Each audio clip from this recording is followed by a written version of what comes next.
আপনি জাকাত হালাল উপার্জন করৌকা, জাকাত পরিশোধ করৌকা, আর আমি লগে কই প্রায় কই বলে প্রচলিত নিয়ম অনুযায়ী দেশের ট্যাক্স যেটা আছে এটা পরিশোধ করতে হইব।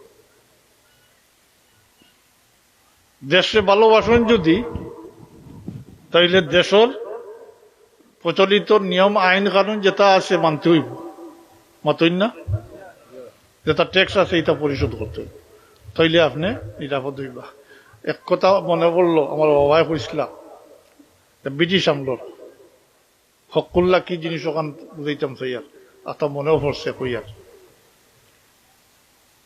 করিমগঞ্জ ব্রিটিশ আমল, বড় খারবারের জায়গা তো এনে বড় বড় মার্চেন্ট সকল আসলা, বেশিরভাগও মুসলমান, কিছু মারবাড়ি আসলা। একদিন এক মুসলমান বড় মার্চেন্ট তেন বাজারও ইয়ার ঢুকতরা, যার লগেও দেখা হয় সালাম কালামর বলেও কইন, আজি যাও আপনার তো কার্গো ডুবি গেছে, তুফানে পাইয়া মেঘনাথ ডুবাই লিছে,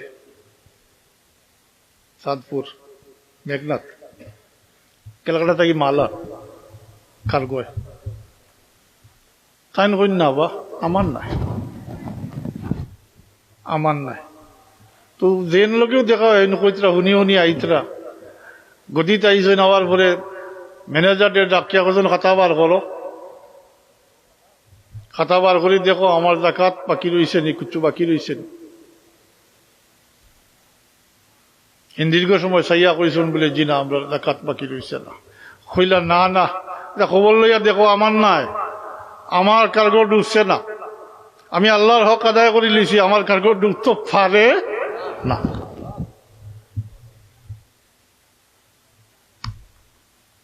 আল্লাহর বন্দার এই পরিমাণ আত্মবিশ্বাস, 3 দিন পরে কার্গো আইয়া গাঢ় লাগছে, খবর আইছি তো অন্য কার কার্গো ঢুকছে, তান কার্গো না। বুঝতে আল্লাহর হক আদায় করে দিচ্ছে, আল্লাহর হক আইয়া আছে নি জাকাতের ব্যাপার। হ্যাঁ, তোলা বুক টুকিয়া কইলে হনে বলে আমার কোনো ক্ষতি হইতে পারে না।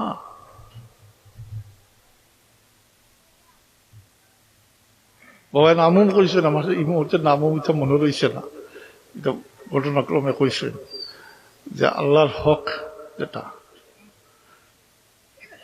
ইসলামের 5টা রুকুনের মাঝে একটা নাইনি, কলমা, নামাজ, রোজা, হজ, যাকাত, এটা আল্লাহর হক পড়াইছে, তাই আল্লাহর হক।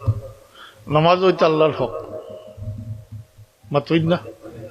রোজা, হজ, এটা আল্লাহর হক।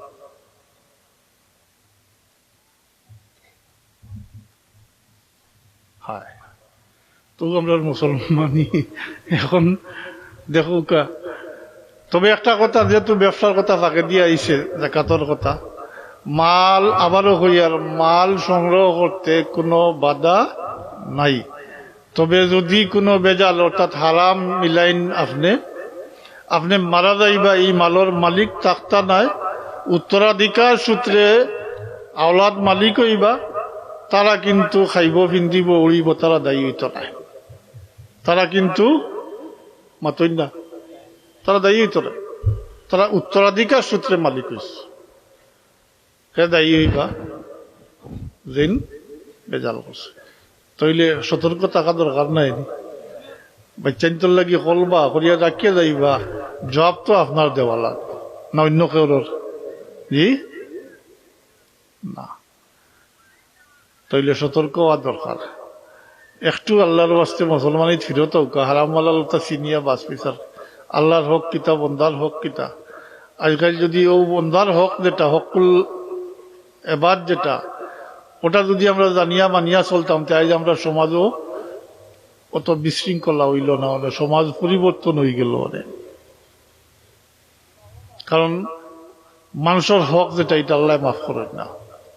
মানুষের হক মাতই না, আমার লোক মানুষের হক আল্লাহ মাফ করেন না। আল্লাহর হক যা কিছু করবা, এটার নিয়ম মোতাবিক তৌবা করলে, খালিস নিয়তে তৌবা করলে আল্লাহ মাফ করে দিবা। আর আমরা লাগি দুইটা জায়গা তো আল্লাহ নির্ধারিত করে রাখছেন কিয়ামত পর্যন্ত, যে জায়গা শর্ত মোতাবিক উপস্থিত হয়ে গেলে সমস্ত জিন্দিগির গুণারে আল্লাহ মাফ করে দিলাইবা। তবে ও লগে এইখানে দাঁড়িয়ে রাখতে হইব, হকুল এবার যেটা মানুষের হক যেটা, এটা আল্লাহ মাফ করতা নাই, কারণ এটা আল্লাহর হক না।